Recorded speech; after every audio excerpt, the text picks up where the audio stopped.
কি মনে হয় জানেন? যদি হৃদয়ে ভক্তি থাকে, আপনাকে ভগবানের কাছে যেতে হবে না, ভগবান আপনার কাছে আসতে চাইবে। ভক্তির এত মহিমা, আপনার কাছে আসতে চাইবে। আমাদের বন্ধন মুক্তির আর কোনো উপায় নেই। এই জন্য মহতের কৃপা চাই, শ্রী গুরুপাদ পদ্মের আশ্রয় চাই, যে আশ্রয়তে গেলেই আমরা প্রকৃত কল্যাণ পেতে পারি।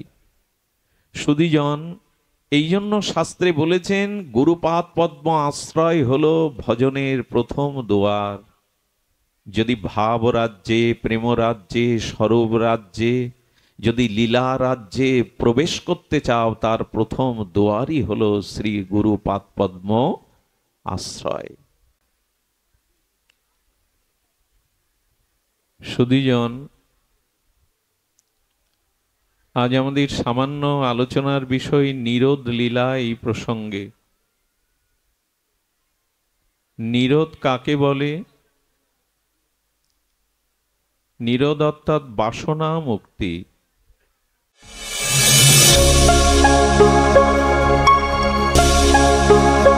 আপনারা দেখছেন শ্রীকৃষ্ণ মিডিয়া ইউটিউব চ্যানেল। কলিযুগ পাবন অবতার, পরম প্রেমময়, প্রেম পরতত্ত্ব সীমা, রাসবিলাসের চরম পরিণতি, প্রেম বিবর্ত বিলাস শ্রীমূর্তি, পরম কারণ্য ঘন, কৃপা ঘন, প্রেম ঘন শ্রীমূর্তি, শ্রী শ্রী শচীনন্দন নদিয়া বিহারী শ্রী গৌরহরি, পতিত তারণ, পতিত উদ্ধারণ, প্রেম চিন্তামণি দাতা শিরোমণি পরম কারণিক, দয়াল শ্রী নিতাই চাঁদের মহা অনুকম্পায়, শ্রী শ্রী ব্রজ নবযুবদন্দ রাধা মাধবের অহেতুকী করুণায়, বঙ্গবসুন্ধরার ট্যাকেরহাট সার্বজনীন শ্রীমন্দির শ্রী অঙ্গনে যে ভাগবতীয় ভক্তিযোগ্য, জ্ঞানযোগ্য, সুধা অমৃত যজ্ঞের পরম আয়োজন, এই পরম আয়োজনে, এই মহামাহেন্দ্রক্ষণে হরিকথার শুভারম্ভে অস্মাদীয় পরম আরাধ্য জীবনধন, জীবন সর্বস্ব প্রাতঃস্মরণীয় শ্রী শ্রীল গুরু মহারাজের পাবন পদারবিন্দে ভো ভো বারংবার সশ্রদ্ধ দণ্ডবৎ প্রণিপাত। ইতিপূর্বে আমারই একান্ত হৃদয়ের জন স্নেহাশিস শ্রী সৌম্যকৃষ্ণ চক্রবর্তী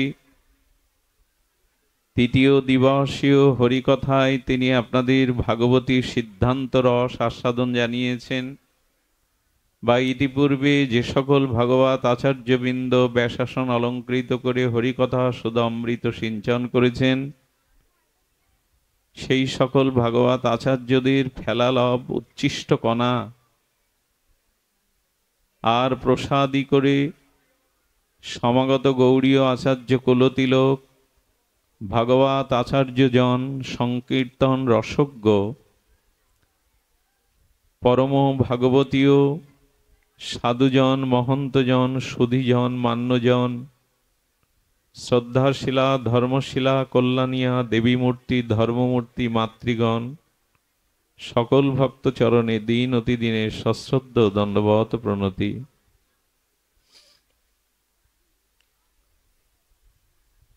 সুধীজন,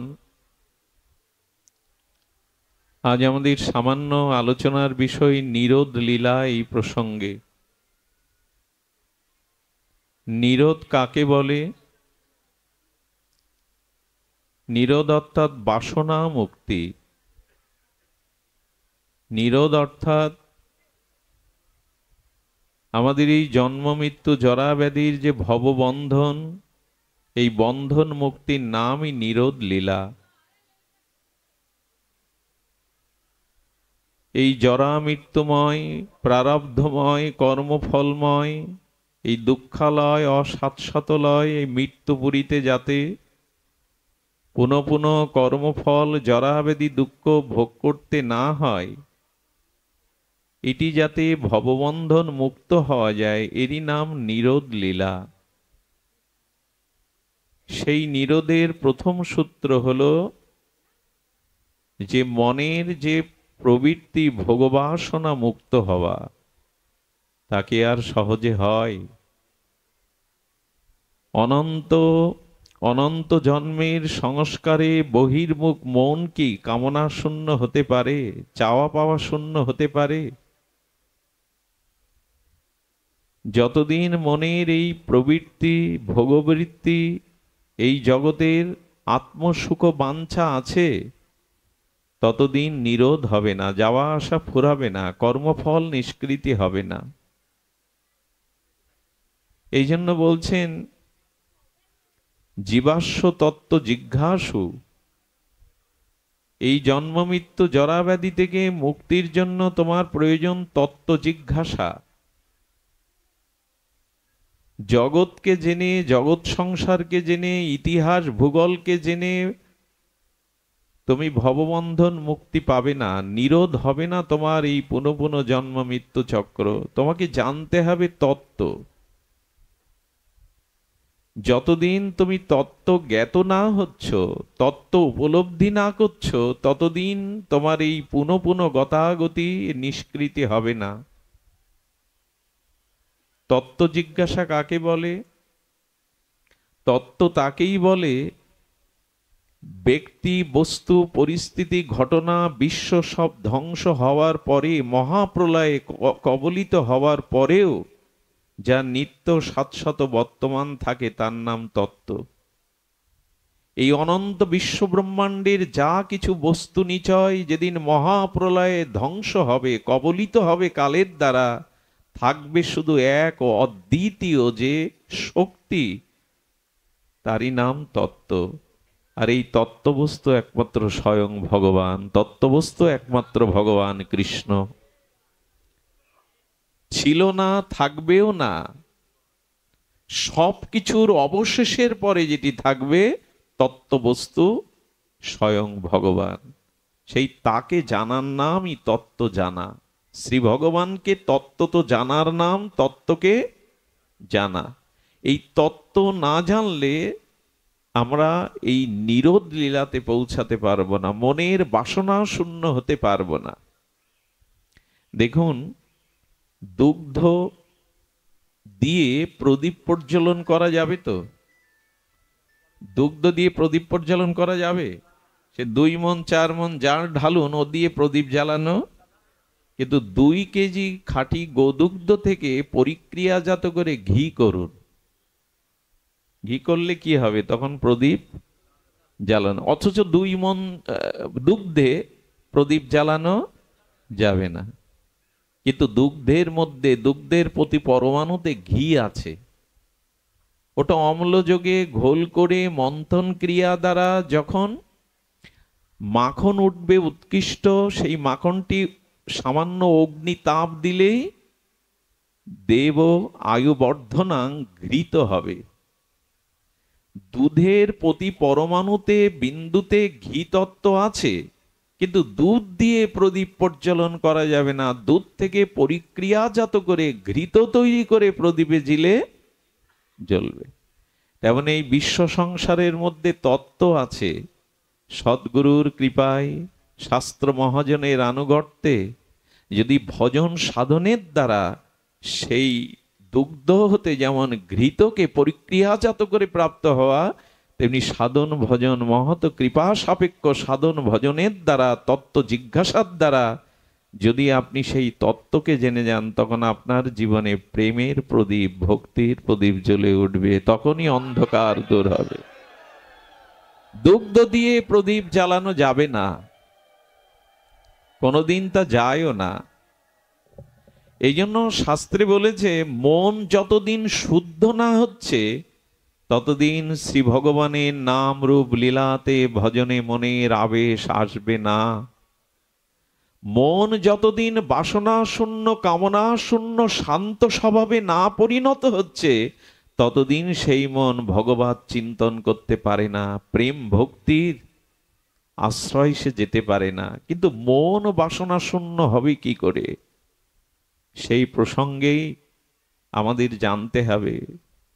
এই যে অবিদ্যা গ্রস্ত মন, এই যে কুসংস্কারশূন্য মন, এর মধ্যে দিয়েই সেই তত্ত্ব জিজ্ঞাসার প্রথম জীবনের পদক্ষেপ হলো শ্রীগুরু পাদ পদ্ম আশ্রয়।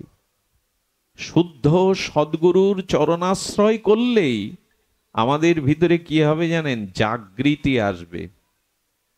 আমরা একরকম ঘুমন্ত, তত্ত্বে ঘুমন্ত, ভজনে ঘুমন্ত, ত্যাগে ঘুমন্ত, আরাধনায় ঘুমন্ত।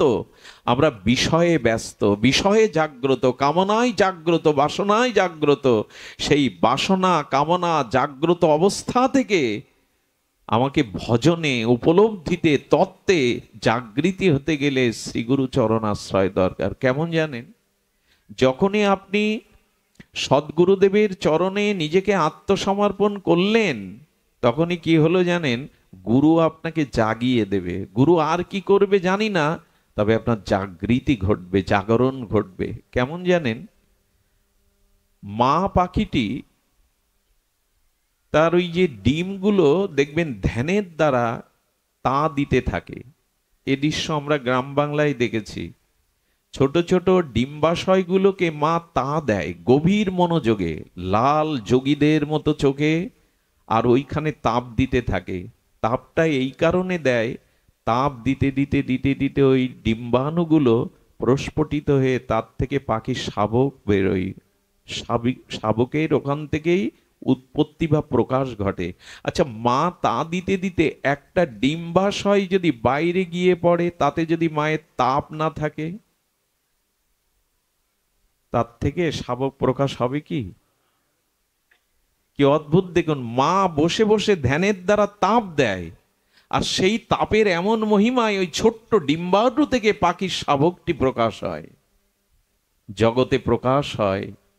কিন্তু যে ডিম্বটি, যে ডিম্বাশয়টি মায়ের তাপের ধ্যানের আশ্রয়ের বাইরে চলে গেল, সে পচে গলে নষ্ট হয়ে যাবে। তার থেকে কখনো শাবক। তো যিনি গুরুচরণ আশ্রয় করে সমর্পিত করেছেন, গুরুর অপ্রাকৃত করুণা তাপে আপনার নূতন জাগৃতি হবে, স্বরূপ জাগৃতি হবে। আপনি জেগে উঠবেন, আপনি নষ্ট হবেন না,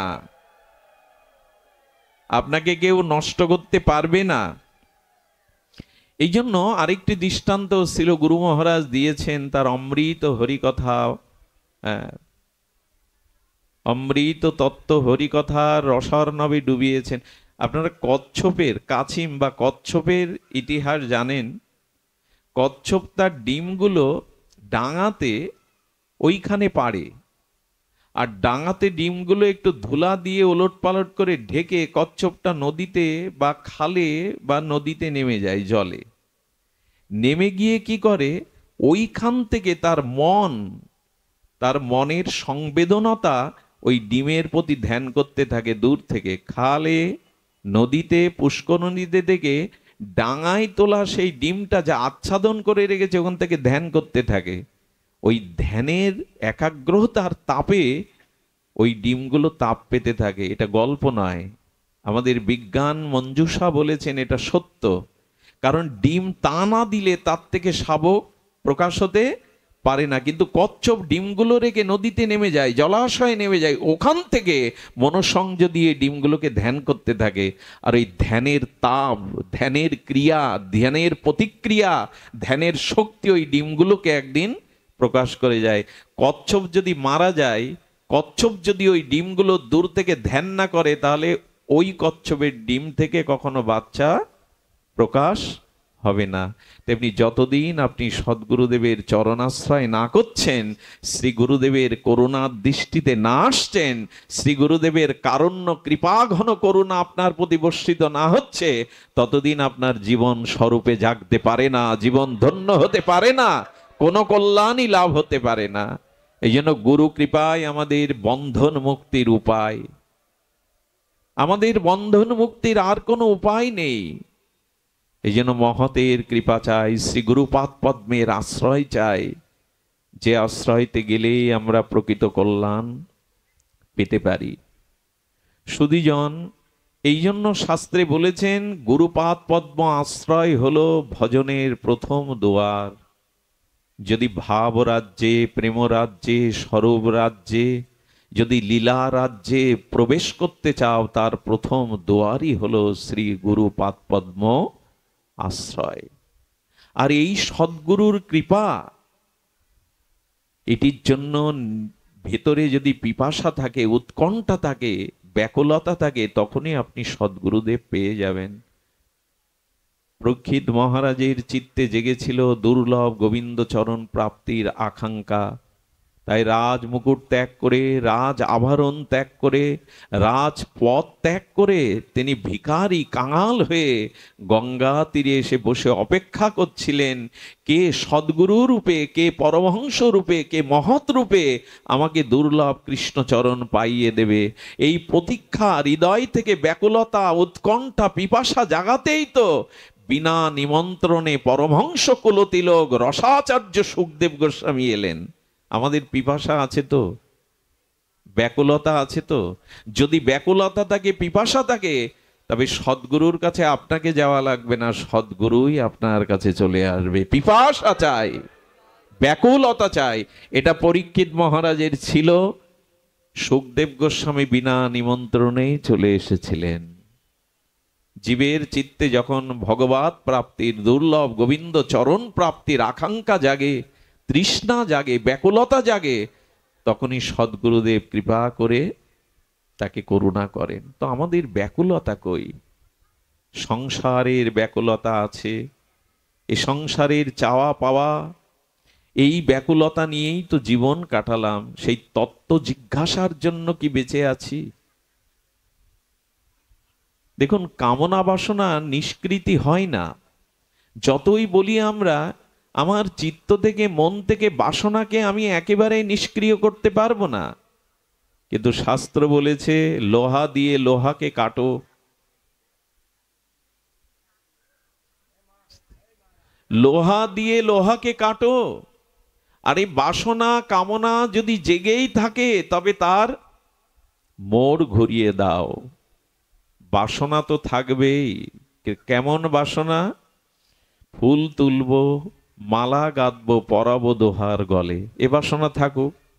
ফুল তুলে মালা গেতে রাধা মাধবের গলে পরাবো, এটা বাসনা না? বাসনা। রতন বেদির পরে বসাবো দুজন, এটাও বাসনা। সেই মনচিন্তনে, মনোভাবনাতে, ব্রজে বৃন্দাবনে, ব্রজ বিপিনে, মধুময় যমুনা পুলিনে, সেই কদম্ব বৃক্ষমূলে স্বর্ণবেদীর পরে শ্যাম শ্যামাকে বসাবো, প্রিয়া প্রীতমকে বসাবো। এইটি বসাবার বাসনা জায়গাটা আপনার দোষের নয়। আমি বলতে চেয়েছি, আমার বলবার অভিপ্রায় এই বাসনা জাগুক, তবে সে যেন ভগবৎ সেবা বাসনা জাগে, নিজের সসুখ বাসনা যেন না জাগে। নিজ ভোগ বাসনা এটি জাগলেই পতন, আর ভগবৎ সেবা সুখ লীলা বাসনা জাগলে তবে আপনার বন্ধন মুক্তি আসবেই আসবে। নিরোধ লীলাতে আপনি পৌঁছে যেতে পারবেন, যেখানে আর জন্ম মৃত্যু চক্রে নাই। এই জন্য না, সাধু মুখে, সন্ত মুখে, মহৎ অনুভব বেদ্য ভক্তের মুখে, রসিকের মুখে, রসিকজনের মুখে ভগবত কথা, লীলা, নাম রূপ শুনতে হবে। শুনলেই বাসনা, মলিনতা দূর হয়ে উজ্জ্বল রসবাসনা, উপাসনা বাসনা, যুগল ভজনের বাসনা জাগবে। কেমন করে? আচ্ছা, আপনাদের এই অঞ্চলে যিনি লন্ডনে থাকেন, লন্ডন প্রবাসী, তিনি বাড়িতে এসেছেন, আপনার সাথে সাক্ষাৎ হয়েছে, সেই লন্ডন প্রবাসী ব্যক্তি যদি লন্ডনের বর্ণনা দেন, ইংল্যান্ডের এই অতি প্রাচীন, সুপ্রাচীন আর পৃথিবীর অন্যতম সভ্যতার স্মারক বাহক লন্ডনের বর্ণনা দিচ্ছে। কি যেন নদী? টেমস নদী না কি জানি, টমাস বা টেমস নদী, নদীর বর্ণনা দিচ্ছেন।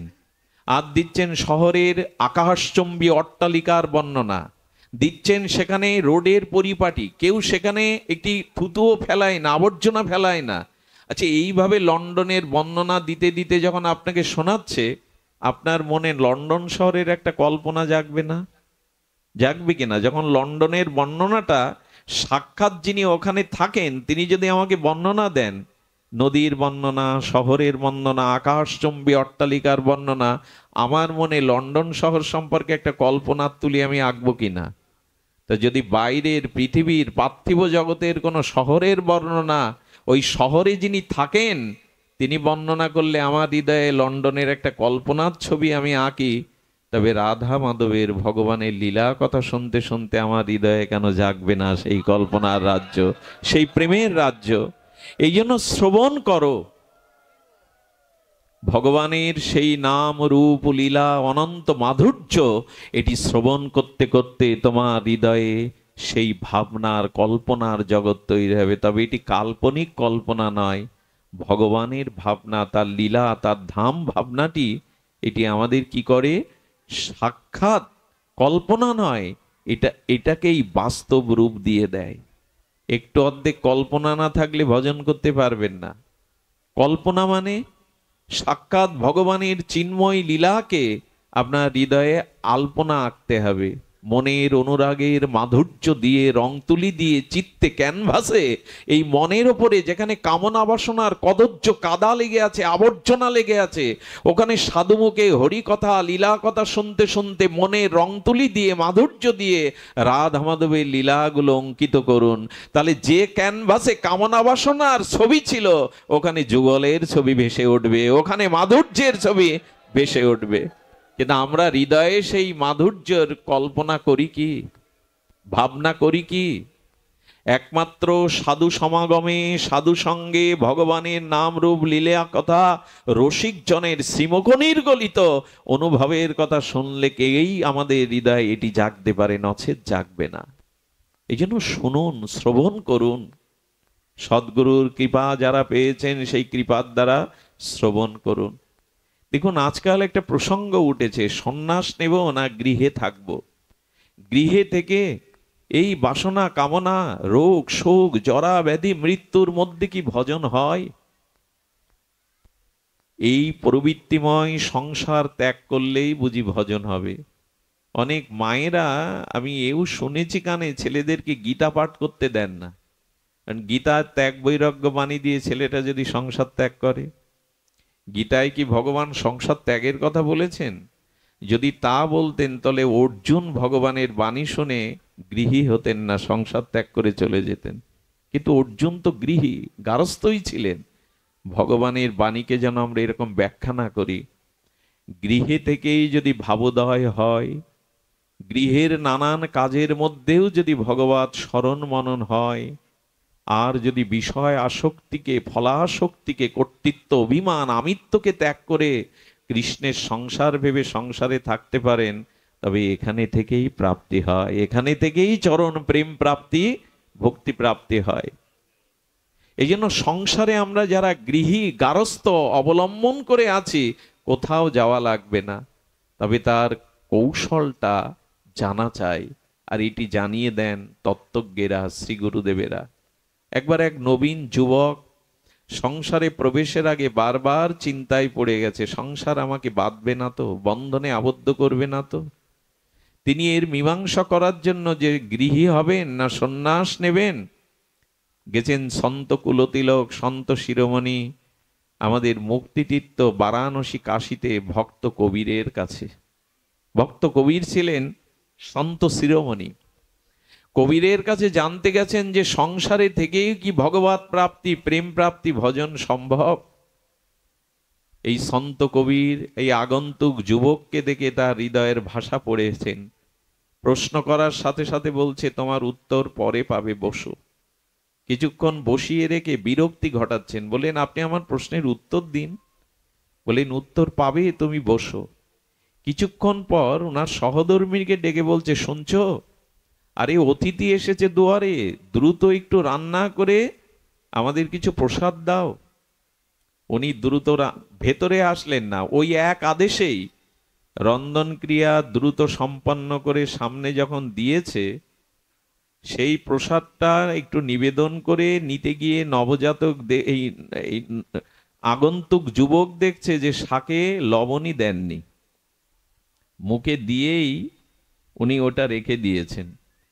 সঙ্গে সঙ্গে একটু ডাউল নিতে গেছেন, দেখেন ওখানে একবার না 3বার লবণ দেওয়া, তো মুখে দিতে পারলেন না। উনি লক্ষ্য করছেন সন্ত কবির কি করে, একই তো উপাচার, একই তো রন্ধন।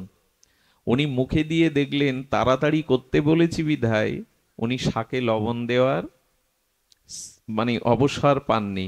আর দ্রুত গতিতে রন্ধন সম্পন্ন করতে গিয়ে 3-4বার লবণ দিয়ে পুড়িয়েছেন। উনি কি করলেন জানেন? বুঝতে দিলেন না, হাসি মুখে লবণ নাই আর যাতে বেশি লবণ একসাথে মাখিয়ে নিলেন।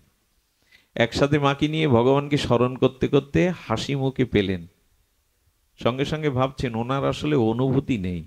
যে আগন্তুক জানতে এসছে কি করে সংসারে থেকে ভগবত প্রাপ্ত হয়, সাধু তো এরা উন্মাদ হয়, পাগল হয়, এদের স্বাদের রুচি নেই।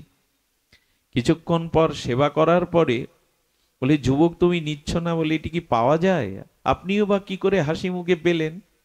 লবণ দেওয়া নয়, এটা লবণে পুড়ে গেছে, এই আমি আমার পাওয়ার যোগ্য না, আমি পেতে পারিনি।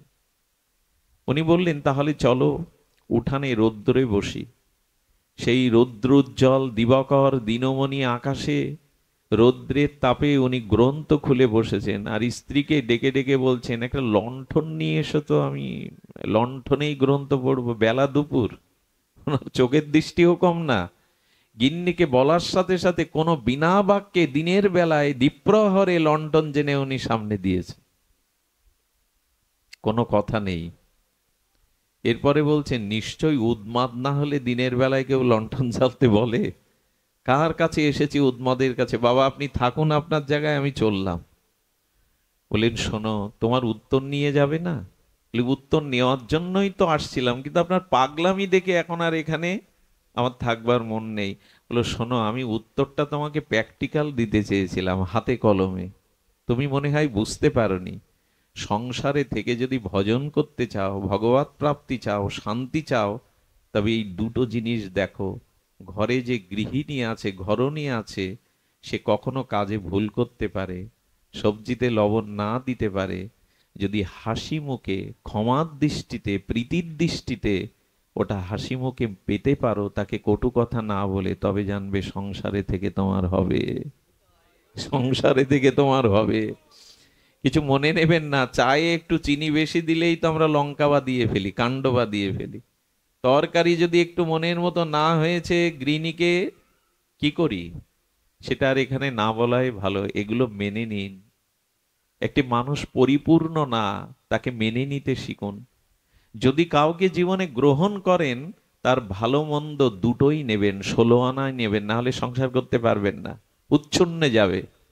দ্বিতীয় বললেন স্ত্রীর ধর্ম দেখো, সংসারে থেকে ভজন কখন হয় দেখো। দিনের বেলায় আমি তাকে লণ্ঠন জ্বালাবার আদেশ দিয়েছি, বিনা বিচারে বিনা বাক্যে সে আমার আদেশকে, আমার কথাকে রক্ষা করে এনেছে। একবারও বলেনি, বোঝাতে আসেনি যে দ্বীপ্রহরে আলোর প্রয়োজন কেন।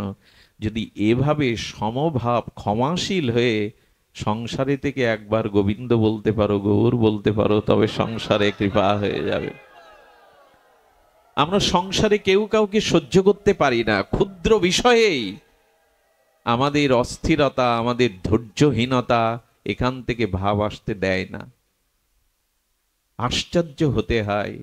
সুদামা বিপ্র ছিল গোবিন্দের বন্ধু। সুদামাকে দরিদ্র বলা যাবে না।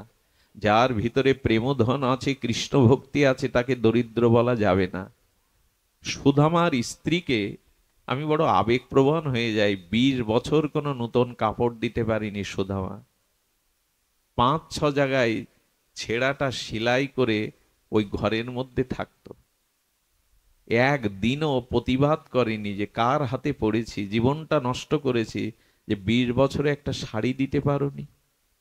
কখনো কখনো ভিক্ষা করে অন্ন পেতেন না, জল খেয়েই দিন কাটতো।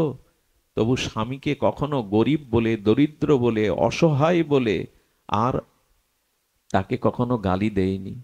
আপনারা চিন্তা করতে পারেন, বাসুদেব এবং দেবকী, বসুদেব এবং দেবকী কারাগারে বন্দী। বসুদেবের সামনেই 6-6টা সন্তান আস্তে মারল, কিন্তু দেবকী প্রতিবাদ করেনি। দেবকী দেবী স্বামীর দোষ দেয়নি। আমরা সংসারে এইভাবে থাকি তো, যে ভজন করতে পারবো?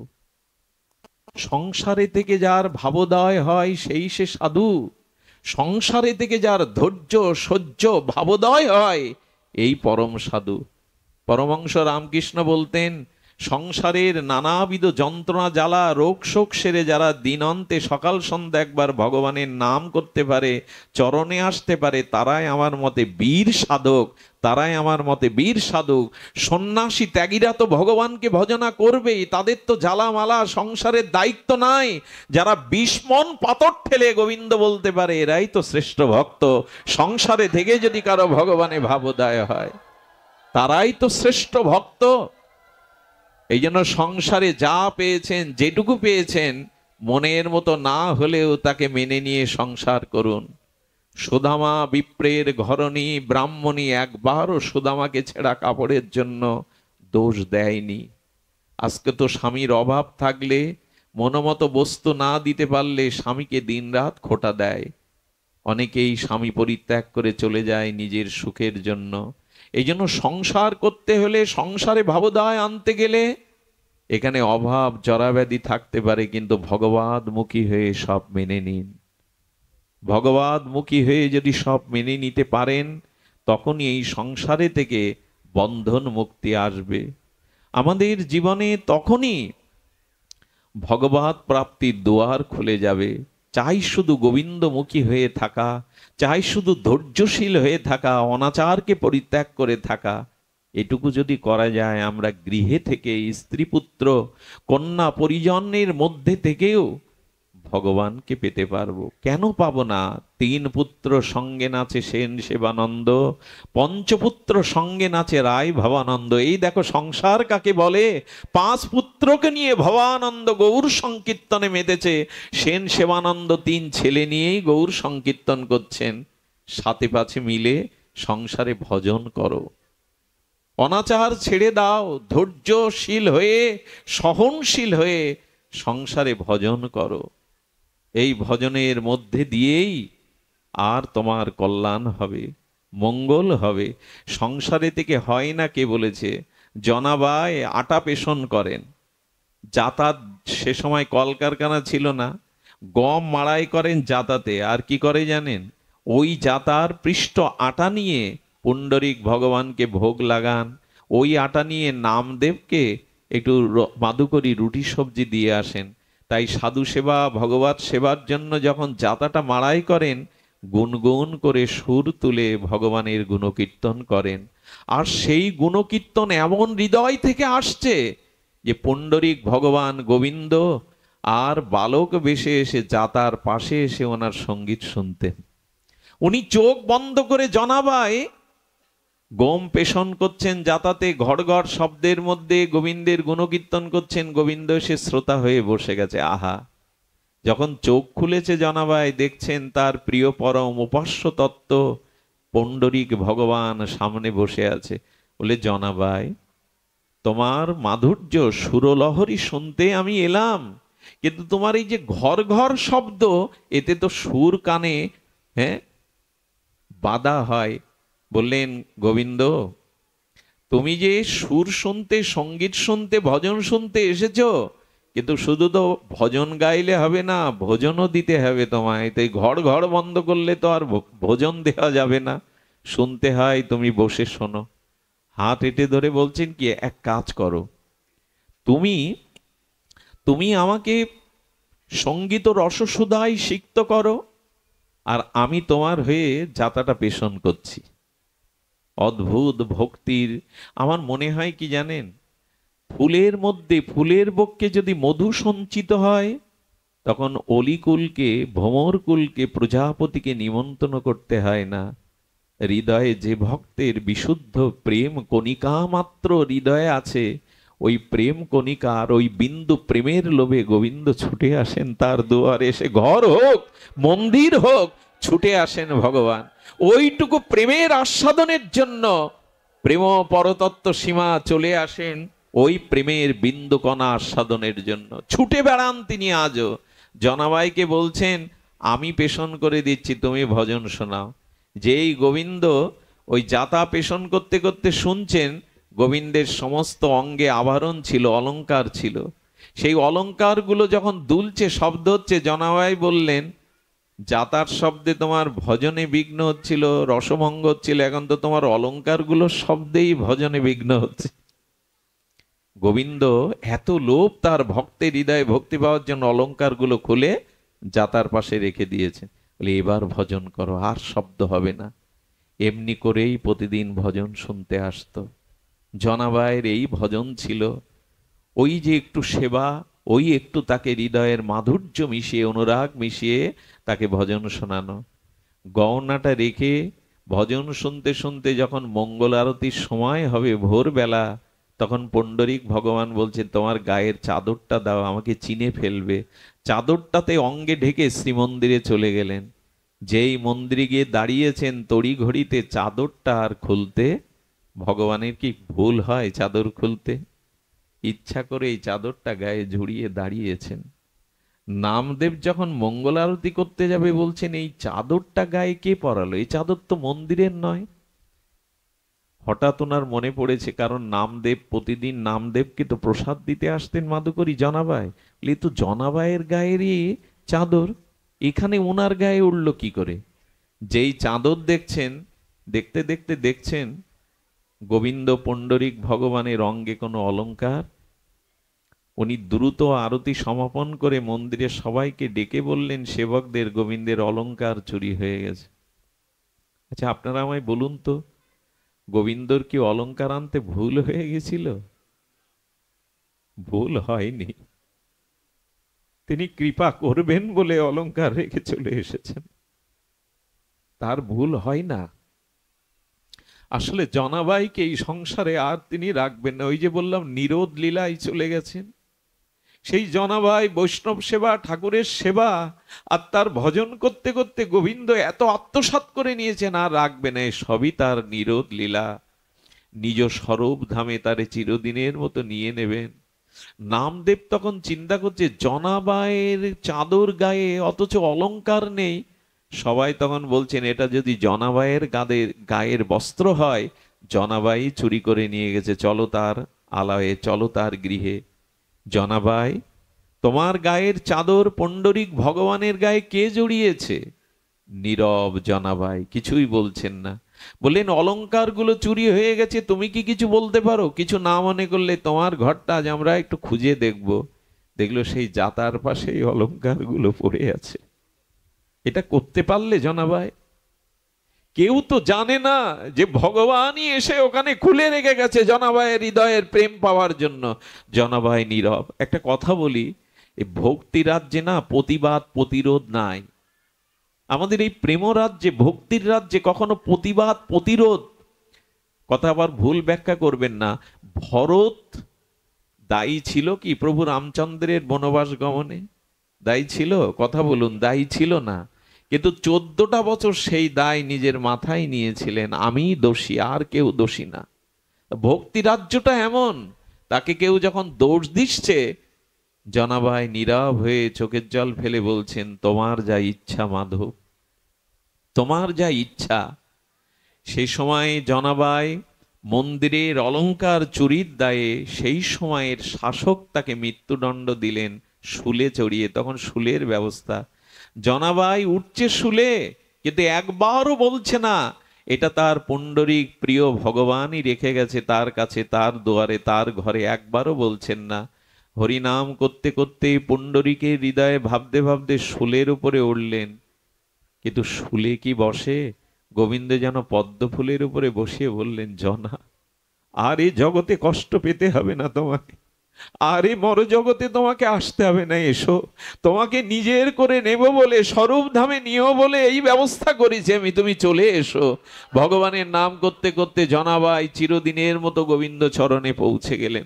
সংসারে থেকে হয় না কে বলেছে? সংসারে থেকে আজও হয়। কিন্তু সংসারটা সব দিয়ে দিয়েছি, স্ত্রী পুত্র দেহকে, সুখ ভোগকে। আমি বলি কি, ভগবান আপনার কাছে মন চেয়েছে। গীতা শাস্ত্রে বারবার বলেছেন, মন মনা ভব মত চিত্ত। বারবার বলছেন, মনটা আমায় দাও। আসলে মন ভগবানকে কি করে দেব? একজন মাঝে প্রশ্ন করেছিল, দাদাজি মন ভগবানকে কি করে দিতে হয়? প্রসঙ্গটা শুনেছিলাম এক মহতের মুখে। আচ্ছা, আপনার কোনো দ্রব্য যদি আপনি বন্ধক রাখেন, তো প্রয়োজন সময়ে সেই বন্ধকি জিনিস সবসময় চাইলে পাবেন আপনি? আপনারই বস্তু, কিন্তু আপনি কারো কাছে বন্ধক রেখেছেন, সেই বস্তু কিন্তু আপনার প্রয়োজনে সবসময় আপনি পাবেন না। আমাদের দশাও তাই। আমাদের বললে একটু ভুল হলো, আমার মতো জীবের দশা তাই। যে মনটুকু গোবিন্দ তার চরণে তার ভজনে দেওয়ার জন্য দিয়েছিল, সেই মনটা স্ত্রী পুত্র কুটুম্বতে বন্ধক দিয়ে দিয়েছি তাদের কাছে। মন যদি বন্ধকি দেয়া থাকে তো গোবিন্দকে দেব কি করে? গোবিন্দ বলছেন, এবার বন্ধকটা ছাড়িয়ে মনটা আমায় দিতে শেখো। যদি সংসারে থেকে মন আমায় দিতে পারো, ওইখান থেকেই তুমি মুক্ত হতে পারবে, ওইখান থেকে বাসনা মুক্ত হয়ে তুমি সব ফিরে পেয়ে আসতে পারবে। সবই হয়। আমাদের নামদেবের কথা বলি, সেই প্রসঙ্গ যখন উঠল, নামদেব প্রতিদিন পুণ্ডরীক ভগবানের কাছে গিয়ে বলতো, আমি আর মা তোমার জন্য প্রসাদ নিবেদন করে কত অপেক্ষা করি, একদিন যেতে পারো না? গোবিন্দ, হে প্রাণেশ্বর, একদিন তো মায়ের হাতে আমার হাতের প্রসাদটা স্বীকার করতে পারো। এই বলতে বলতে 1 বছর কেটে গেছে। ভোগ লাগিয়ে কাঁদে নামদেবের মা, নামদেব কাঁদে, এসো পুণ্ডরীক, একবার এসে সাক্ষাতে তুমি একটু প্রসাদ আস্বাদন করে যাও, এটাই ইচ্ছা। পুণ্ডরীক ভগবান জাগ্রত একদিন নামদেবকে বলছে, নামদেব, তুমি তোমার গৃহে যেতে বলো প্রসাদ পাওয়ার জন্য, স্বাদ হয় আমার, কিন্তু এইখান থেকে নেমে গেলে তো আমি ধরা পড়ে যাব। বলে, বোকা পেয়েছো? অচিন্তনীয় শক্তি তোমার, তুমি কত রূপ ধরতে পারো, শতরূপ ধরতে পারো। এই রূপ এখানে থেকে তুমি তো অন্য রূপেও যেতে পারো। এখানে একটি কথা বলা দরকার। প্রেমিক ভক্তের কাছে ভগবান কখনো প্রেমিক যে প্রেমের অনুরাগে ভগবানকে যে মূর্তিতে চান, গোবিন্দ তার সামনে অন্য মূর্তি ধরতে পারেন না, ধরে যানও না। আবার বলি কথাটি, আপনি আপনার মনে প্রেমের দ্বারা ভগবানের যে মাধুর্য মূর্তিকে ভালোবেসেছেন, সব অর্পণ করেছেন, গোবিন্দের অন্য মূর্তি আপনার সামনে আসবে না। যেমন গোপীরা, ব্রজবাসীরা একবার মথুরায় গিয়ে মথুরাধীশ ভগবানকে রাজবেশ দেখে বলেছিল, এ আমাদের রাখাল রাজা না, আমরা এই কৃষ্ণকে চিনি না। তাদের ভালোবাসার ব্রজেন্দ্র নন্দন ব্রজকিশোরকেই তারা জানে, তারা রাজা কৃষ্ণকে মানেও না। এই হলো ভালোবাসার লক্ষণ। যার প্রতি ভালোবাসা, তার সেই রূপ অন্য রূপে সে চায় না, ওই রূপেই চায়। আমি তো অন্য রূপে তোমার কাছে যেতে পারি না, তবে আমি তোমার কথা রাখবো। রাখতে গেলে তোমাকে একটা দায়িত্ব দিতে হবে। নামদেবকে বলছেন, দায়িত্বটা হলো তোমাকে আমার জায়গায় দাঁড়াতে হবে, আমি তোমার ঘরে প্রসাদ পেতে যাব। বলেন, আমাকেও পাগল পেয়েছো? তোমার জায়গায় দাঁড়ালে আমাকে পিটিয়ে মারবে, তোমার জায়গায় তোমার বেদিতে আমি দাঁড়িয়ে পূজা নেব? বললেন, কেউ মারবে না, তোমাকেই সবাই পূজা প্রণাম করবে, কারণ আমি আমার রূপটা কিছুক্ষণের জন্য তোমায় দিয়ে দেব। ভক্তকে ভগবান মাঝে মাঝে ভগবান সাজাতে চান, আর নিজে ভক্ত হতে চান। এই জন্য তো গৌর হরি ভক্ত রূপ নিয়েছেন, রাধা ভাবকান্তি নিয়ে আজ ভক্ত রূপে এসেছেন। তো নামদেবকে নিজের বেদিতে বসিয়ে তার অঙ্গে শ্রীহস্ত দিয়ে ওই রূপটাই দিয়ে দিলেন। রূপ দিলে কি হবে? বলে, খবরদার, যারা আসবে দর্শন আরতি মঙ্গল আরতির সময় দাঁড়িয়ে থাকবে, আমি তোমার মায়ের কাছে প্রসাদ পেতে চললাম। দুয়ারে কড়া নাড়লেন। কড়া নাড়ার পরে মা খুলে দিয়ে দেখে সাক্ষাৎ প্রকট হয়ে পুণ্ডরীক ভগবান তার দুয়ারে। এতদিন পরে এলে, তবে একটু প্রসাদ পাও, এটাই যে জীবনের একমাত্র অভিলাষ। ভগবান প্রসাদ পেতে পেতে এত প্রেমময় হয়ে গেছে, রাত কোথা থেকে কেটে গেছে ওই দুইজন ভাবের আদান প্রদান করতে করতে, আর সময়ের লক্ষ্য নেই। সুধীজন, যখন ভোরের আলো ফুটবে, ব্রাহ্ম মুহূর্তে মঙ্গল আরতির সময় হয়েছে, তখন পুণ্ডরীক বললেন, সর্বনাশ, আমার তো সময় হয়ে গেছে। মা মা বলছেন, আচ্ছা নামদেব যে সেই বেরোলো কালকে, আর তো ফিরে এলো না। বললো, নামদেব আছে এক জায়গায় মা, ফিরবে। তাড়াতাড়ি চাদরটা নিজেকে ঢেকে ভগবান কি করেছে জানেন? ভগবান গিয়ে মঙ্গল আরতিতে যে সাধারণ দর্শকরা বিগ্রহ দেখে সেই সারিতে ওইভাবে দাঁড়িয়ে গেছেন, ওইভাবে নিজেকে সেই কালো কাপড় দিয়ে সেই পর্দা দিয়ে ঢেকে দাঁড়িয়ে গেছেন। ওদিক দিয়ে নামদেব বিগ্রহ রূপে দাঁড়িয়ে, নামদেব বিগ্রহ হলে কি হবে, তিনি তো জানেন নামদেব, দেখছেন ভগবান ভক্তদের শ্রোতাদের সারিতে দাঁড়িয়ে আরতি দেখছেন। নামদেবের চোখে জল এসছে প্রভু। উনি মনে মনে ভাবছেন, আমি কাল সন্ধ্যা থেকে দাঁড়িয়ে বুঝেছি যে ভগবানকে আমরা কত কষ্ট দেই, দাঁড় করিয়ে, কত সময় দাঁড় করিয়ে রাখি, কত মঙ্গল আরতি, কত ঠান্ডা জলে অভিষেক করা, সবই তিনি বিগ্রহ রূপে দাঁড়িয়ে আছেন আমাদের কৃপা করবার জন্য। চোখে যখন জল এসেছে, ইশারায় বলছেন পুণ্ডরিক ভগবান নামদেব, চোখে জল এনো না, ধরা পড়ে যাবে। আরতি শেষে ভগবান গিয়ে মিশলেন বেদিতে, নামদেবকে আনলেন সারিতে। ওই দিন থেকে ওই মন্দিরে ওই তিথির নিয়ম কি জানেন? ওই তিথির নিয়ম, সারিতে যারা দাঁড়াবে সমস্ত আচার্যরা এসে প্রণাম করেন ওই শ্রোতাদের, কারণ আজও হয়তো ভগবান শ্রোতা রূপে ওই লাইনে দাঁড়িয়েছে দেখার জন্য। আজও ওই তিথিতে তারা সেখানে প্রণাম করেন। তো সংসারী থেকে হয়, এদেরও হয়েছে, হবে না কেন? এদেরও এমনি করে কৃপা হয়েছে যদি সংসারে থেকে ভগবত আরাধনার ইচ্ছা জাগে, অভিলাষ জাগে। তবে ওই যে বলেছি, আমাদের বাসনা কখনো জাগবে না। একটা আপনাদের অনুরোধ করি, সময়ের বড় অভাব, তবু একটু অনুরোধ করি, একটু মনটা ভগবানকে দিন, একটু বিগ্রহ রূপে তাকে সেবা অর্চনা করুন, একটু ফুল তুলসী দিন, একটু হরিনাম দিয়ে অনুরাগ ভগবানের প্রতি অর্পণ করুন, নালে নিরোধ আর হবে না। এই চক্র থেকে, চক্রবুহ থেকে আমাদের নিষ্কৃতি নাই। এর একটা ছোট্ট উদাহরণ দেই। মৃত্যুর সময় যদি ভগবত চিন্তা না করে চলে যান বা আমরা চলে যাই, তাহলে কিন্তু আমাদের বড় অহিত হয়ে যাবে। এই যে মৃত্যুর সময় ভগবত চিন্তাই যে আমাদের পরবর্তী জন্মের মঙ্গলের, উদ্ধারের, কল্যাণের কারণ হয়, এটা তো গীতা ভাগবত বারবার বলেছেন। জড় ভরতের উপাখ্যানে আমরা দেখেছি, গীতায় জং জং বাপি সরং ভাবং ত্যাজয়ন্তে কলেবরং। এই শ্লোকে জেনেছি মৃত্যুর সময় চিন্তা আমাদের পরবর্তী জন্মের কারণ হয়, দেহ ধারণের কারণ হয়। এ জেনেও কি আজ জাগবো না? এ জেনেও কি মনে ভগবত বাসনা, ভগবত সেবা বাসনা জাগবে না? যদি না জাগে কি হয়, একটা দৃষ্টান্ত নিন, তো অপূর্ব দৃষ্টান্ত, মন দিয়ে শুনতে হবে। এক মহান আচার্য, তিনি সারা জীবন ভগবত ভজন করেছেন। শিষ্যদের তিনি বলছেন আমি আগামীকাল অপ্রকট হব, এই প্রকট লীলা সাঙ্গ করে আমি নিত্য লীলায় প্রকট হব। তবে আমি চলে যাবার সময় তোমরা বুঝতে পারবে, আকাশে দুমদুবি বাজবে, আকাশে গড় গড় শব্দ শুনতে পাবে, তোমরা জানবে আমি নিত্যধামে গমন করেছি। শিষ্যরা বিরহ কাতরে প্রতীক্ষা করছিলেন। কি বলবো আপনাদের, সকাল হলো আর গুরু মহারাজ দেহ রাখলেন, কিন্তু অদ্ভুতভাবে দেখলেন কোনো দুমদুবি, কোনো দিব্য শব্দ আকাশে ধ্বনি হলো না। সবাই চিন্তায় পড়ে গেল, গুরু বাক্য তো মিথ্যা হতে পারে না, গুরুদেবের আত্মকল্যাণে তো কোনো অন্তরায় নাই, সারাটি জীবন তিনি ভজন করেছেন, ভজনানন্দী মহাপুরুষ, তবে শব্দ হলো না কেন?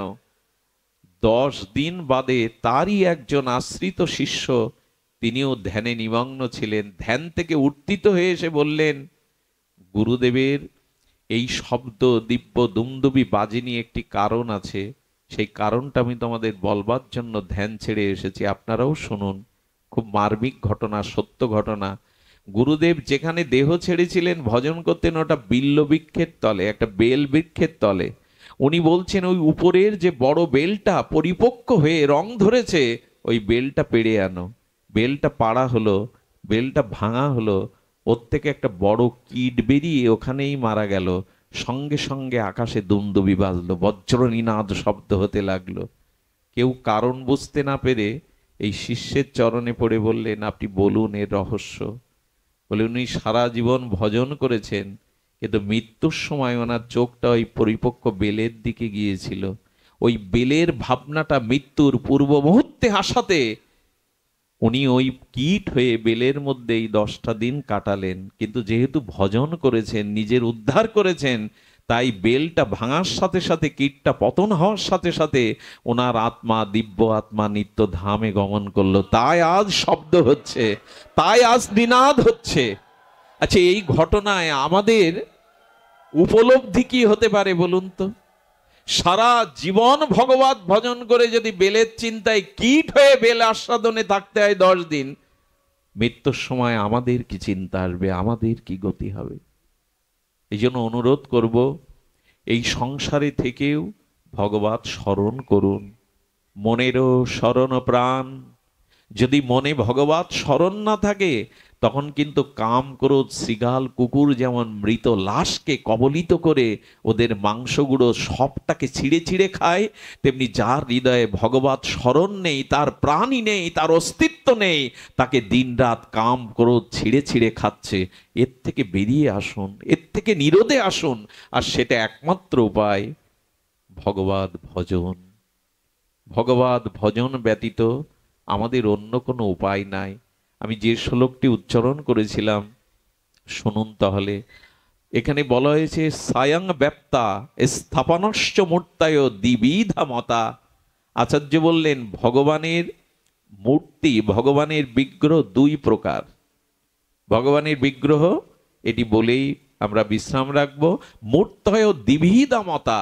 আচার্য মহাজন শাস্ত্র বলছেন ভগবানের মূর্তি 2 প্রকার, এক স্বয়ং ব্যপ্ত, স্বয়ং প্রকৃত, আর স্থাপিত বা প্রতিষ্ঠিত। ধ্যান দিয়ে শুনুন। এক হলো স্বয়ং ব্যপ্ত, ভগবান যখন কৃষ্ণ রূপে, রঘুপতি রাম রূপে, গৌর রূপে অপ্রকট অপ্রপঞ্চ থেকে প্রপঞ্চে প্রকট হন, একে বলে কি বিগ্রহ? স্বয়ং ব্যপ্ত, স্বয়ং প্রকাশ। আরেকটি হলো প্রতিষ্ঠিত, স্থাপিত। এই যেমন মন্দিরে ভগবানের বিগ্রহ স্থাপিত করে প্রতিষ্ঠিত করা হয়েছে, চক্ষুদান, প্রাণ প্রতিষ্ঠা করা হয়েছে। এই 2 ভাব ভগবানের 2 ভাবে প্রকাশ। আচ্ছা, স্বয়ং কৃষ্ণকে, স্বয়ং ভগবানকে, সচ্চিদানন্দকে, ব্যাপ্ত মূর্ত প্রকাশকে যেভাবে মানি, বিগ্রহকে সেই দৃষ্টিতে মানি? আমি আপনাদের কাছে জিজ্ঞাসা রাখছি, ভগবান 2 ভাবে প্রকট হয়েছেন, এক স্থাপিত প্রতিষ্ঠিত, আর এক স্বয়ং ব্যপ্ত স্বয়ং প্রকাশিত মূর্তি রূপে। যারা ভগবানের বিগ্রহে আর স্বয়ং ভগবানে ভেদ দেখে, এরা পাষণ্ড হয়ে যায়।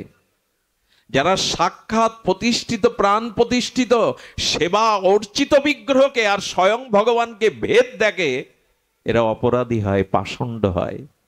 তুলসীকে সাধারণ বৃক্ষ ভাবলে পাষণ্ড হয়ে যেতে হয়, চরণামৃতেতে জল বুদ্ধি করলে পাষণ্ড হয়ে যেতে হয়, ভগবানের নামে অক্ষর বা শব্দ মনে করলে পাষণ্ড হয়ে যেতে হয়, সাধুকে, বৈষ্ণবকে, ভক্তকে জাতি বুদ্ধি বিচার করলে পাষণ্ড হয়ে যেতে হয়, ভগবানের শ্রী বিগ্রহকে আর স্বয়ং ভগবানকে ভিন্ন মনে করলে সে পাষণ্ড রূপ নেয়। এই জন্য অনুরোধ করব, ঘরে ঘরে যে নিতাই গৌর রেখেছেন, ঘরে ঘরে যে রাধা মাধব রেখেছেন, একে সাক্ষাৎ স্বয়ং ভগবান রূপে আপনার রুচি, অভিরুচি, শ্রদ্ধা, ভক্তি, সেবা আনুন। তাহলেই গৃহে থেকে ভগবানকে পাওয়া যাবে। কত দুঃখের বিষয় জানেন, কষ্টের বিষয় জানেন?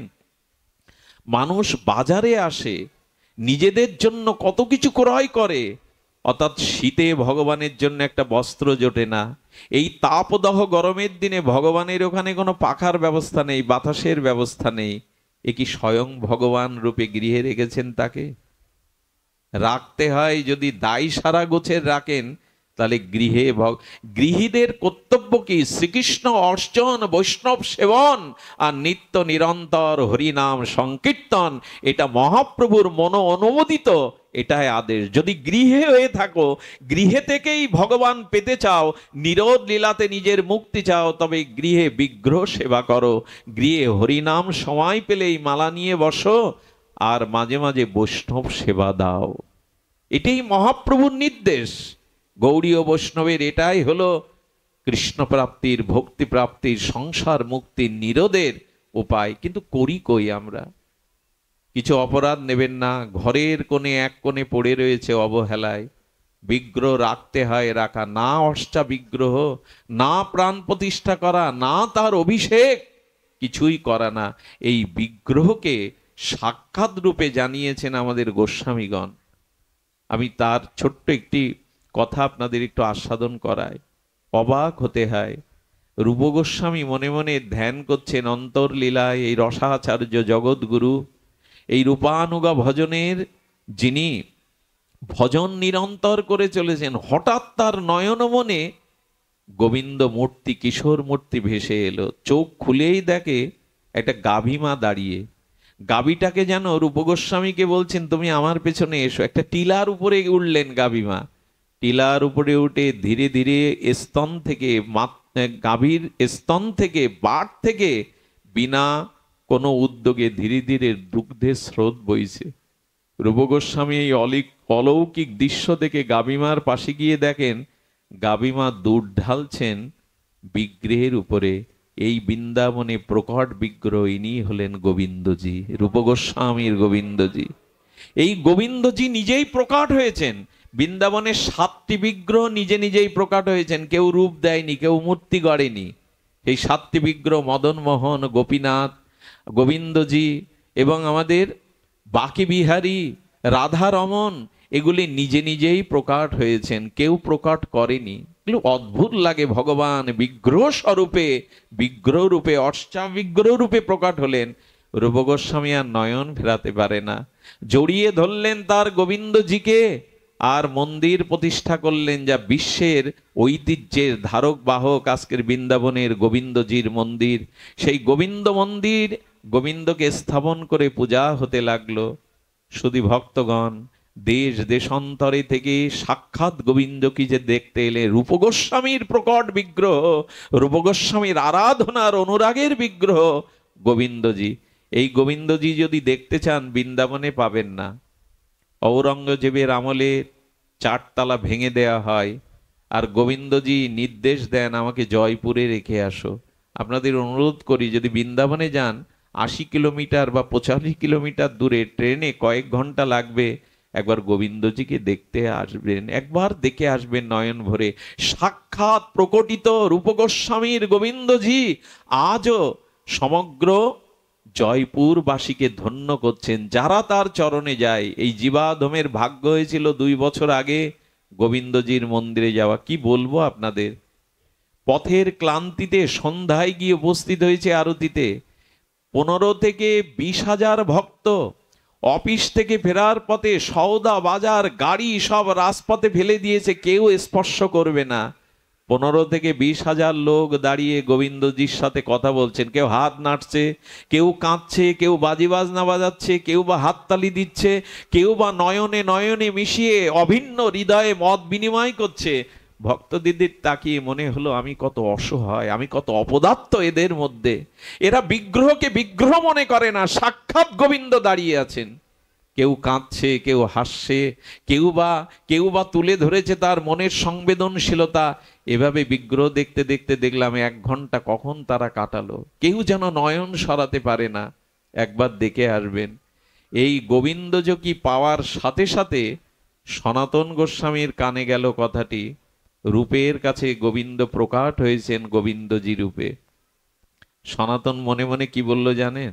ও, তবে রূপ গোস্বামীর কাছেই তুমি প্রকট হয়েছে, আমি যোগ্য নই, এই জন্য আমার কাছে বিগ্রহ রূপে আসনি তুমি।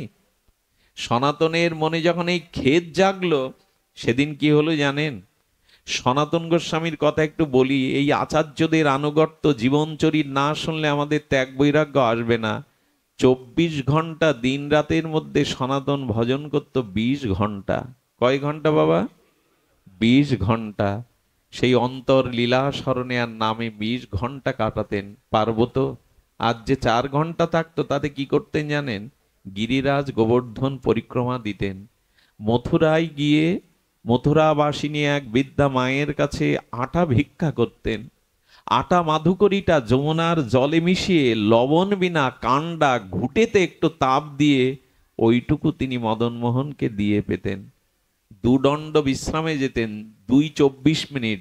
তার মধ্যেও রাধা মাধবের ভজন, রাধা মাধবের স্বপ্নেতেও লীলা দর্শন করতেন। এ আমরা কল্পনাও আনতে পারবো না। তারা এমন কষ্ট করে মহাপ্রভুর পরিকর এক ত্যাগ বৈরাগ্য মূর্তি নিয়ে একাক বৃক্ষতলে একাক রাত্রি বাস করে শুকনো আটার দলা চিবিয়ে প্রসাদী করে তারা 20 ঘন্টা ভজন করে গেছেন আমাদের জন্য। তার মধ্যে ভক্তি সিদ্ধান্ত মঞ্জুষা তাল পাতাতে খড়ের কলম করে পাতা পুড়িয়ে কালি করে লিখে গেছেন এইসব গোস্বামী শাস্ত্র। আজ রূপ সনাতন গোস্বামীর আনুগত্য না নিলে বুঝবো কি করে আমরা ব্রজলীলা? তারাই তো আমাদের সামনে এই পদ রচনা করে গেছেন। এই জন্য সংসারে থাকুন, কিন্তু ত্যাগ বৈরাগ্যের প্রদীপ জ্বালিয়ে থাকুন। সনাতনের মনে হলেও তুমি আমার কাছে আসবে না। না, যেই মনে করেছেন ওই দিন মথুরায় ভিক্ষা করতে যান যে বুড়িমার বাড়িতে, ওই বুড়িমার বাড়িতেই সেবিত হতেন মদনমোহন প্রকট বিগ্রহ। মদনমোহন যেই সনাতন গেছে না, মদনমোহনের অঙ্গে আরো জ্যোতি বেড়ে গেছে। যেমন পূর্ণিমার চাঁদের পূর্ণ কিরণে জ্যোতি ছড়িয়ে পড়ে, জ্যোতি যখন বেড়ে গেছে, বুড়িমা বললেন, আচ্ছা এই গোস্বামীপাদ যখনই আসে তোমার জ্যোতি বাড়ে কেন মদনমোহন? সাক্ষাৎ সেবা করতেন তো, কথা বলতেন। রাত্রে স্বপ্নতে বলছেন, ও বুড়িমা, তোমাকে আর জগতে আমি বেশি দিন রাখবো না, আমার কাছে তোমাকে ফিরিয়ে আসতে হবে, কিন্তু আমাকে কার কাছে দিয়ে যাবে? ওই যে সনাতন মনে মনে করেছে, রূপ পেল তোমায়, আমি পাবো না বিগ্রহ রূপে? মদনমোহন বুড়িমাকে বলছেন, তুমি সারা জীবন 56 ব্যঞ্জন ভোগ রাগ দিয়ে সেবা করেছো, তোমার অকৃত্রিম সেবায় আমি প্রসন্ন, তুমি আর বেশি দিন জগতে থাকবে না, তা আমার কাছে চলে এলে, স্বরূপ দামে ফিরে এলে আমাকে কার কাছে দেবে? আত্মীয় স্বজনরা আমাকে নিয়ে টানাটানি করবে। তুমি এক কাজ করো বুড়িমা, তুমি ওই যে গোস্বামী সনাতন আছে ওর কাছে আমাকে দিয়ে দাও। পরের দিন যখন সনাতন এসছে, বিগ্রহ কাঁধে তুলে বলছে, বাবা এ বিগ্রহ তোমার, তুমি নিয়ে যাও, আদেশ হয়েছে। বলে, না বুড়িমা, বিগ্রহ দেখে লোভ হচ্ছে, কিন্তু বুড়িমাকে কষ্ট দিবেন কি? বললেন, এটা আপনার বিগ্রহ, আমি নিতে পারবো না। আর আমি রাখবো কোথায়? আমার কুঠির নেই, আমার মন্দির নেই, আমি গাছতলায় বাস করি, মাটির ঢিবের উপরে গোবর প্রলেপ দিয়ে ওখানে ভজন করি, রাখবো কোথায় তোমার মদনমোহনকে? বলে, বাবা মদনমোহনকে আমি দিচ্ছি, মদনমোহন তোমার প্রাণ, মদনমোহন তোমার কাছে যাওয়ার নির্দেশ দিচ্ছে আমাকে 2 দিন ধরে। আমার কি মনে হয় জানেন? যদি হৃদয়ে ভক্তি থাকে, আপনাকে ভগবানের কাছে যেতে হবে না, ভগবান আপনার কাছে আসতে চাইবে। ভক্তির এত মহিমা, আপনার কাছে আসতে চাইবে। বুড়িমা একরকম জোর করেই কোলে দিলেন। যখন কোলে পেলেন মদনমোহনকে, তখন হৃদয়ে আনন্দ ধরে না, কিন্তু রাখবে কোথায়? এসে বলছেন, মদনমোহন আজ থেকে এই মাটিতেই থাকো, গোময় প্রলেপ দিয়ে শুদ্ধ জল ছিটিয়ে ওখানে একটা কাপড় দিয়ে আচ্ছাদন করে রেখেছে। আচ্ছা খেতে দেবে কি? আশ্চর্য হতে হয় না? ওই আটা ভিক্ষা করে ওই যমুনার জলে বিনা লবণে কান্ডাতে একটু ঘুটেতে সেকে দিয়েছেন। 3 দিন বাদে মদনমোহন মাতার কাছে এসে বলছে, সনাতন সনাতন, যেই বলছে গলার স্বরটা না বেঁধে বেঁধে যাচ্ছে। বলে, প্রভু তোমার গলার স্বর বেঁধে বেঁধে যাচ্ছে কেন? ওটাই বলতে তো তোমার কাছে এসেছি, আটাতে একটু লবণ দাও না, গলায় বড় বেঁধে যায়, গলায় বড় বেঁধে যায়, এই জন্য তো স্বর হচ্ছে না, একটু লবণ না দিলে পাওয়া যায়? বললেন, প্রভু লবণ চেয়েছো ঠিক আছে, আর কিছু চাইলে কিন্তু আমি ভজন করব না, তোমার এই জন্য বলছি তুমি ধনির গৃহে যাও, আরে এখানে থেকে কিছু পাবে না। মদনমোহন বললেন, তোমাকে ছেড়ে যে আমার যাওয়ার জায়গা নেই সনাতন, একটু লবণ দিও। আহা, প্রেমের কাছে ভগবান কত বিগলিত, লবণ চেয়ে চাইছেন। বুড়িমার কাছে আটা ভিক্ষা করতে, বুড়িমা একটু লবণ দিও। লবণ দিয়ে সেবা নিয়েছে। 2 দিন বাদে আবার মদনমোহন এসে বলছেন, সনাতন। বলে, আবার কি হলো? গলার থেকে ছাড়াইনি বুঝি? লবণ তো দিয়েছি। লবণ দিয়েছো কিন্তু বুকে বেঁধে যায়, আটার দলা কি সরে? কত কি পাওয়া অভ্যাস বলো তো, একটু যদি ঘি মাখিয়ে দিতে। বলে, না আজ ঘি চাইছো, কাল সবজি চাইবে, তারপর 56 ব্যঞ্জন, আমি তোমাকে রাখতে পারবো না। বললেন, না আর কিছু চাইবো না, একটু ঘি লাগিয়ে দাও। সেই ঘি দিতে লাগলো।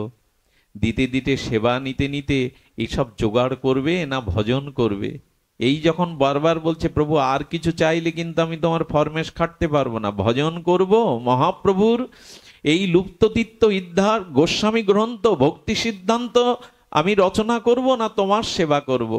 শুধু ভক্তগণ, মদনমোহন রয়ে মনে মনে চিন্তা করলেন একটা উপায় করা দরকার।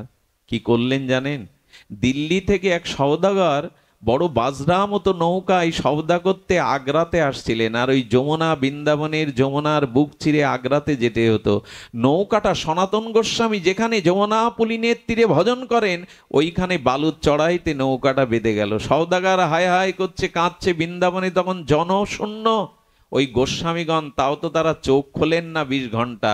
কাঁদতে কাঁদতে একটা কিশোর বালক এসে, শ্যামল বালক এসে বলছেন, ও ব্যাপারী, আরে কেঁদে লাভ হবে না, তোমার নৌকা ছাড়িয়ে যাবে। ওই যে বসে গোসাই ভজন করছে ওনাকে গিয়ে নিবেদন করো। সঙ্গে সঙ্গে গিয়ে সনাতনের চরণে পড়ে কাঁদছে, গোসাই, গোসাই কৃপা করুন, চড়াইতে আমার বাণিজ্যের নৌকা বেঁধে গেছে।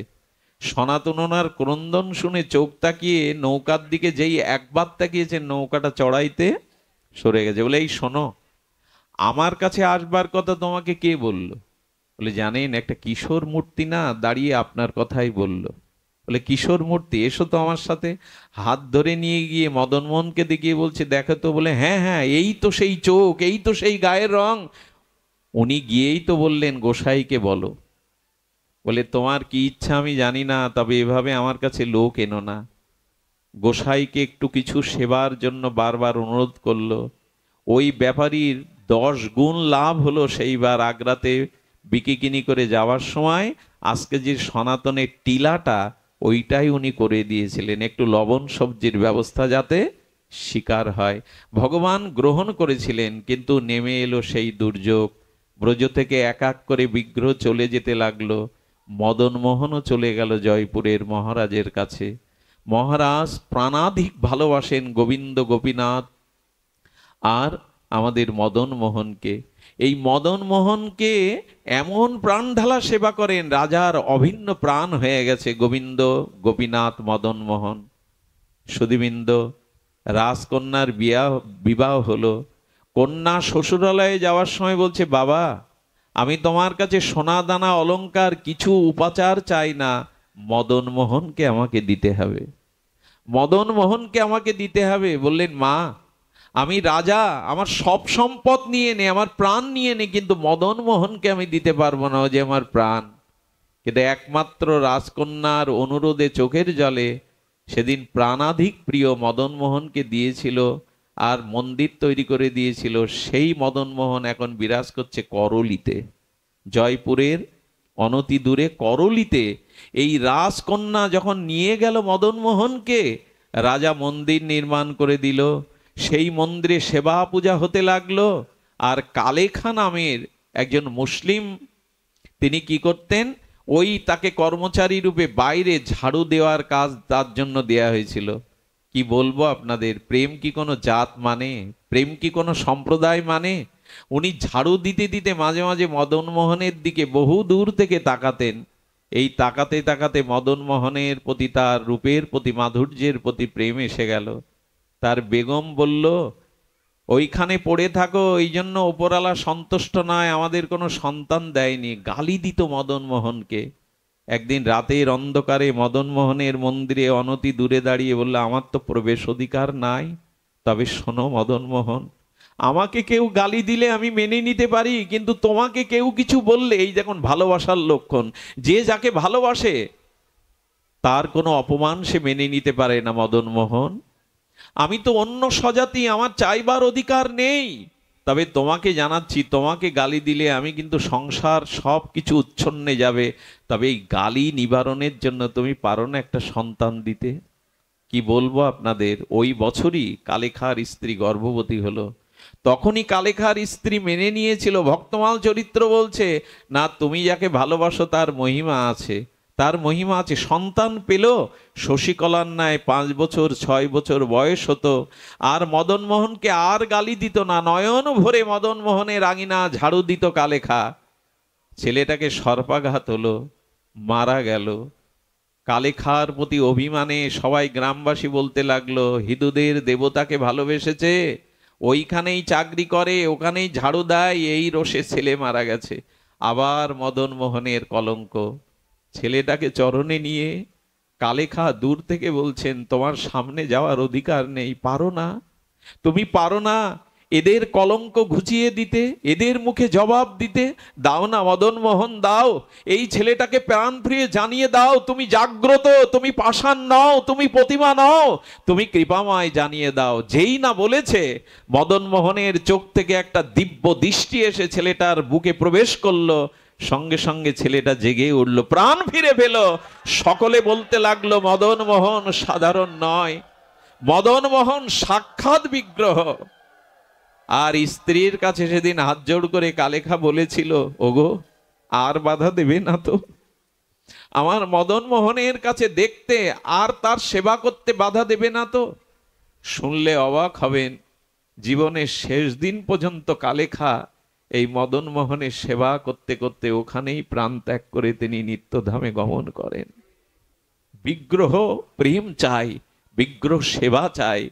আপনাদের কাছে একান্ত অনুরোধ করব, এই স্থাপয় মূর্তয় দিবিধামতা, এই দুই রূপে ঘরে ঘরে যে নিতাই গৌর আছে তাকে সেবা করুন। আজও ভালো লাগে শীতের দিনে যারা ভগবানকে পোশাক পরায়, 7 দিনে 7 রঙের পোশাক পরায় ভগবানের জন্য, সেখানে আলোর ব্যবস্থা করে, বাতাসের ব্যবস্থা করে। বাজার করতে গিয়ে আলাদা বাজার গোবিন্দের জন্যও করে, গোপালের জন্যও করে। এই সংসারে থেকে যদি ভাবোদয় হয়, তবে হয়তো ভক্তির উদয় হতে পারে, নয় হবে, নিশ্চিত হবে। অনেক রাত হয়েছে, আমাকে ক্ষমা করবেন। একটি জায়গাতে মুরারিমোহন দাস বাবাজির আজ তিরোধান তিথি ছিল, সেইখান থেকে আসতে একটু বিলম্বিত হলো, আপনাদের চরণে এজন্য ক্ষমা চাইছি। তবে আজকের এখানে যে পরিবেশ, আজকে ভক্তদের যে শোভাগমন, এটা দেখে মনে হচ্ছে ধন্য আপনাদের অঞ্চল, ধন্য এই অঞ্চল, ধন্য এই ভূমি, যেখানে আমার মতো নর্দমার বিষয়ী কোনো কীটকে আর আপনারা হরিকথা শোনার জন্য এত ব্যাকুলতা নিয়ে, এত কষ্ট করে, এত রাত জেগে এই তাপদহের মধ্যে বসে আছেন। আমার মনে হয় প্রভু, তোমার কাছে জীবনে আর কিছু চাওয়ার নেই। এমন ভক্ত সঙ্গে, এমন ভক্ত চরণ প্রান্তে বসে তোমার গুণমহিমা কীর্তন আস্বাদনের যে সৌভাগ্য এই জীবনে পেয়েছি, এটা গুরু কৃপা, মহৎ কৃপায়। আপনাদের কল্যাণ হোক, আপনাদের মঙ্গল হোক, সকলের প্রতি মহাপ্রভুর কৃপাশীষ বর্ষিত হোক, এই প্রার্থনা রেখে আপনাদের চরণে, সকলের চরণে দণ্ডবাদ প্রণতি জানিয়ে এখানেই ভাগবত বিশ্রাম রাখছি।